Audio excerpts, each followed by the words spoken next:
Potrebbe approdare in commissione lunedì 16 dicembre, 3 giorni più tardi, cioè giovedì, in Consiglio Comunale a Treviso per l'approvazione. La mozione per chiedere l'introduzione dell'obbligatorietà dell'airbag per i motociclisti.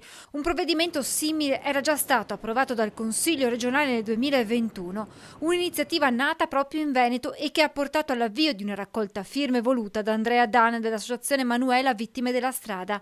Oltre 1000 al momento le sottoscrizioni pervenute, anche grazie alla preziosa collaborazione con Mirella Tuzzato e con la sua associazione Veneti Schiacciati dalla Crisi, al lavoro insieme all'Associazione Italiana Familiari e Vittime della Strada per lanciare nei prossimi giorni una piattaforma online dove proseguire la petizione. Era previsto che si detassasse l'acquisto. Ecco, per cui a secondo in base vedere qual è la tassazione, qual è l'IVA insomma che si deve pagare e quindi togliere l'IVA. Una volta chiusa la raccolta firme, Andrea Dan è pronto a consegnarla direttamente alla Presidente della Commissione europea Ursula von der Leyen.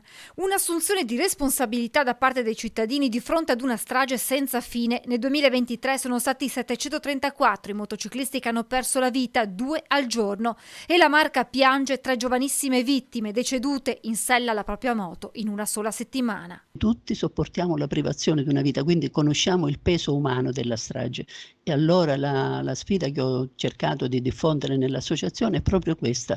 Noi dobbiamo partire dal territorio, i problemi del territorio ci appartengono e ci dobbiamo mobilitare per risolverli. Airbag, formazione per i conducenti e ancora messa in sicurezza delle strade, gli interventi che l'Associazione Vittime e Familiari della Strada chiede per raggiungere un solo obiettivo. Noi vogliamo chiedere innanzitutto vittime zero sulle strade delle nostre città entro il 2030.